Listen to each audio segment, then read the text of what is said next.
And now, more Comics Watching Comics. Man, doing this comedy thing, y'all, I didn't know we had to go through this shit. Did y'all? Look at that picture! Are you done? He's wearing a red, white, and blue hat! With a leather jacket zipped up. Stop it! It's zipped up. Stop it! Unless it's part of the gag. Comedians, we got to go through a nightmare to live a dream. Ain't that some shit? Holy shit, Ike Turner is still alive and kicking well. And punching. He is every pimp in every 80s comedy film ever made. His leather jacket looks like he's like bad guy number 6 in his Steven Seagal film. His leather jacket. Stop it. Zipped up. Let me put it to you this way. His future is in a ski cap with eye holes, okay? Like a couple years ago, I'm from Atlanta, Georgia. I go all the way from Atlanta, Georgia to live with my married cousin, Quan, with him and his wife in L.A. Quan get caught cheating. His wife gonna put me and him out. Ain't some shit? The hell she put me out for? He definitely has a Waffle House VIP card. Is that a thing? I asked his wife, I said, why did you put me out? She said, because you ain't shit either. I'm like, this. You go to L.A., am I lying, y'all? You go to L.A., ain't nobody real in L.A., is it?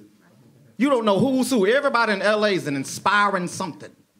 Everybody in L.A. is an inspiring actor, an inspiring rapper, an inspiring comedian. Aspiring. No one is an inspiring. You're inspiring me to send my children to school. Does he say inspiring? Perspiring is what he Inspiring. Aspiring. Ain't nobody in L.A. of something of importance. Ain't nobody in L.A. an inspiring teacher or an inspiring firefighter. Boy, Gordon from Sesame Street's falling on hard times here. The Cookie Monster shooting up behind a dumpster. No. I have no idea what he's trying to say. Those are glasses he bought at a drugstore for like $3.99, right? Or a drug dealer in 1979. Yeah, I wonder if those are description glasses. But he doesn't reference his hat. That's what's so weird. He comes out in the strangest Description level. Hell, if you get sick in L.A., you got to go see an actor that's playing a doctor. You got to go on a movie set. You get sick in L.A., you got to go see Doogie Howser or Nurse Betty. If you need an operation, you got to go lay up in General Hospital. And Jeffrey's right. We're like a third of the way, two-thirds of the way, well, a third of the way through. Hasn't even mentioned the hat. He hasn't referenced his. It's such a bizarre It's hat. probably, I think it's one of those things where just in case it doesn't go right. Then a lot of my gay friends was telling me, man, that it's cats that's doing things to get into business, to get deals. Did y'all know that? It's cats that's my gay friends are telling me it's regular guys turning gay to get a deal. Ain't that some shit? Hey, DeMayo, can you tell me more about that or no? How's that work, dude? Well, Gino was telling me that. Don't tell Gino I'm not a producer. And then they say some of them turn gay for nothing. I'm like, damn, they done got fucked for nothing. I'm like, oh, damn, you done turned gay and still didn't get a deal. Talking about you used to be gay. You can't used to be gay. You could used to be homeless. You could used to be hungry, but you can't used to be gay. Once a dick touch your ass, it's over.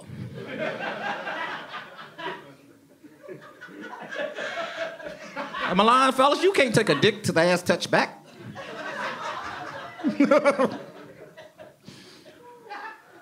But I love everybody, though. If any gay guys in the building, I always tell gay guys in the world, look, bro, I ain't got nothing against you, and I want you to have nothing against me. How many gay friends does he have? I'll tell you how many he has. None, but he has 19 gay jokes. So he's going to tell us fucking another gay friend story. All right, go on. One of my gay friends gave me this hat. Say that. One of my gay friends asked me for directions. I told him to go straight. They always give us excuses why we can't get to the next level, don't they, y'all? They always give comedians or actors, inspiring people excuses why we can't get to the next level. They give us illogical excuses. Like one time I auditioned for the movie Castaway. Y'all ever seen the movie Castaway, Tom Hanks? I auditioned for the part of Wilson. Said, I can't be the volleyball?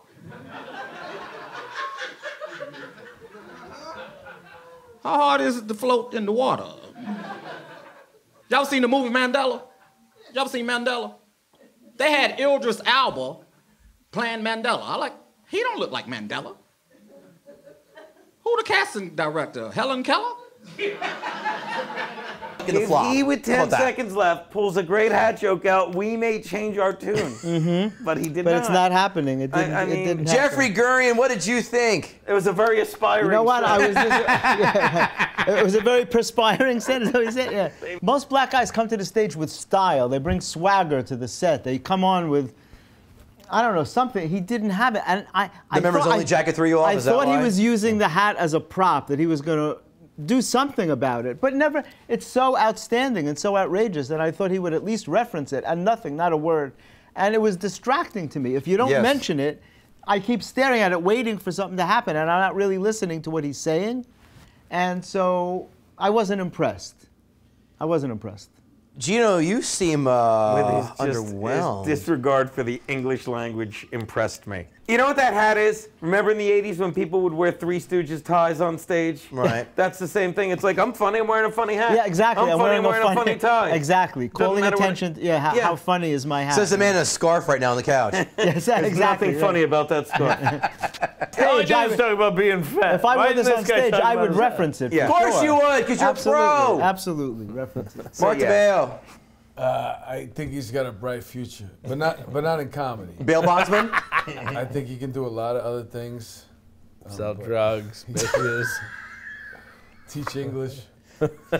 Where? But comedy, yeah, he should stay far away from that. Oh, shit. I would watch him if he was in a movie about a pimp who like had to Yes. come back to the game, like and As have a to comedian, teach the young. he's hiding out from the police as a comedian. Yeah, there you go. Yeah, I don't, I'm. This is an SNL character Yeah. that's not fully sussed out. That's what this is. Yeah. This is actually what's funny is this is Judah Friedlander's new character. If that hat was a world champion fucking hat with fucking stars and stripes on it, all in on that. Absolutely. A lot of fluff. All right, can we just all say no at once? Yeah. No. Next. Good Lord. Sorry. Fucking Star-Spangled Banner. Guys, I'm coming up on 2 years of being graduated from college. Thank you. Thanks. Time flies when you're not making money. Yeah, it's true. I miss those days in college of just getting ridiculously drunk, or when it was acceptable to get ridiculously drunk, because I still do it, you know?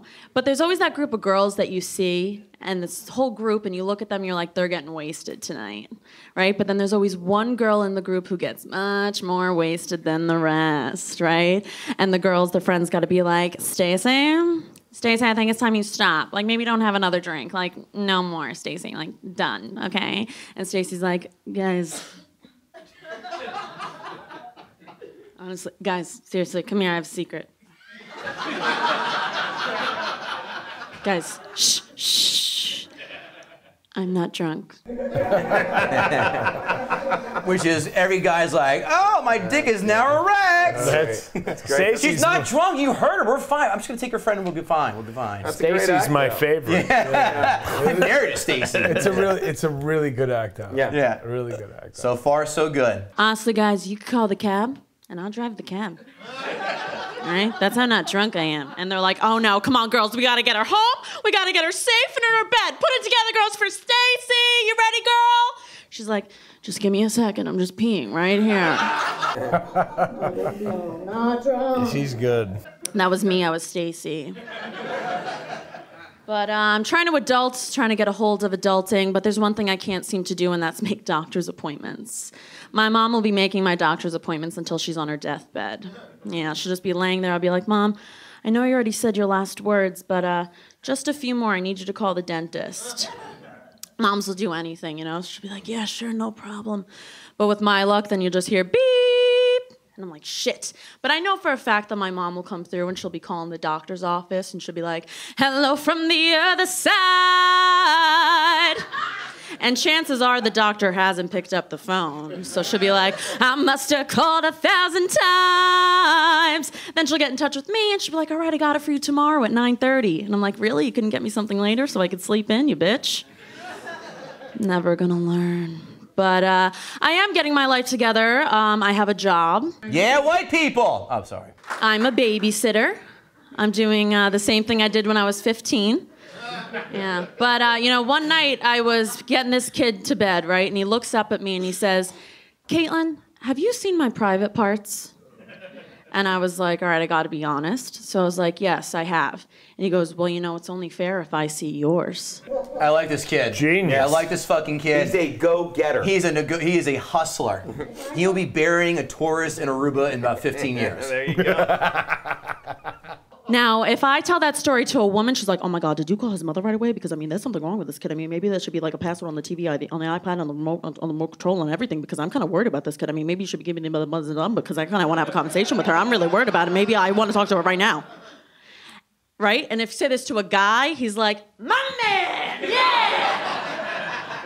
Gotta meet this kid, take him out for a beer. And I'm like, he's 7. He's like, nah, this kid knows the deal.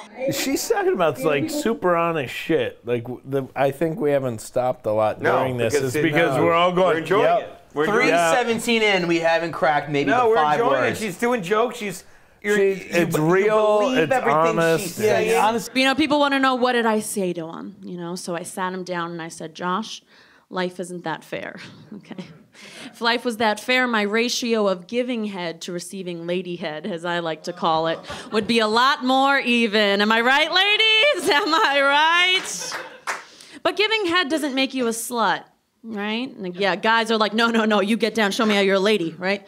But it's the actual penetration that makes you a slut. Because everyone keeps track of their body count, but no one ever asks you for your head count. It's true.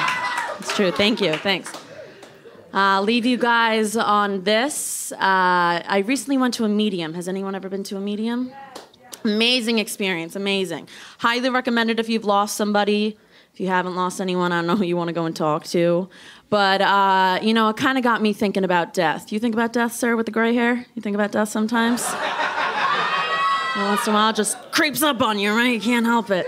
She's funny. She's good to look at. She's got a personality. The act outs are great. She's got jokes. It's funny you say she's good to look at, because that's just it. She's cute. She's not like smoking hot, but she's cute. So you're like, all right, go on. Okay, thanks, Donald Trump. Just out of curiosity, how does it affect you when someone sings like that? All of a sudden, I love it. You Depends. like it? Depends if it works or if they're trying to show off they can sing. Yeah, exactly. 9 times out of 10, I showing fucking off. hate singing. Here's the one time. Yeah, no. This worked perfectly. It wasn't about like the singing. She just threw it in the middle and she got out of it real quick. And she didn't sounds go like to someone- you know, and then she didn't keep singing. It's a one little it's thing. beautiful. Well, she did it twice, and she does it. It use your recurs. gifts where you can.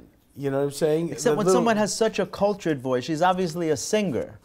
No one just sings that well. But you don't she's think obviously she was a funny? singer, and it thinks no, and I do. I'm not saying it. I was just curious to know. There's a certain amount of bars you can go into with a song. And then once you go over it, you're begging now. You're Yeah. begging to be seen as a singer. As a singer. She didn't do it. the She true did her test- 2 bars, 3 bars, and she got out of it. The true test is, would it be funny even if she wasn't a good singer? Yeah, Like if that's I it. did the bit, Yeah. like my Well, mom actually, called, if "See she you didn't on the sing- other," and she wasn't if a she good singer, couldn't it was sing, still it would funny. actually work better. Simply put, sometimes people sing because they want an applause break. She was singing as part of the punchline, and even the second line It just was a was callback a touch. to set up her. She didn't finish it with the song. She finished it with her saying, but then she would definitely call me the next day and said a 9 o'clock appointment. You know, why was it so early? You She bitch? didn't Which need wasn't to be great. a good singer, but she just happened to be one. Yeah. Let's vote. Mark Riccadonna. That's a yes. Yeah, Mark that's DeMeo. Yes, sir. Yep. Gina yep, Visconti, yep, yes. yep. I make it unanimous. She's fantastic. The editing was smooth. The jokes kept coming. Very smart writing. Caitlin Murphy, final consideration, you're in. Let's kick back, shoot the shit with Mark DeMeo. I was a cop, a New York City cop for 20 years. And while I did that, I was a comic. But even before I was a comic, I was an actor. So if I was going to do anything right now, I'd probably just want to write. Even now, if I got a good writing gig, I'd be fine not getting up on stage. If I could just get, you know, I'm working on a series right now. And if that gets picked up, you probably won't find me on stage that much anymore. I'll be a showrunner. I've been on stage enough. They both meant a lot. At the time, graduating the police academy was a milestone for me because I was a kid who grew up in, you know, and could have easily been in prison.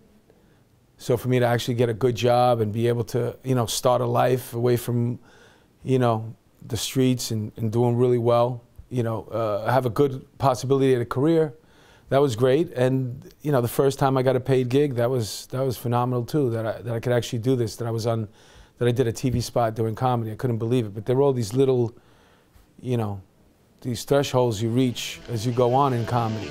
Remember to vote on Twitter @ComicsWatching for your favorite panelist to see if they are the one chosen to come back next season.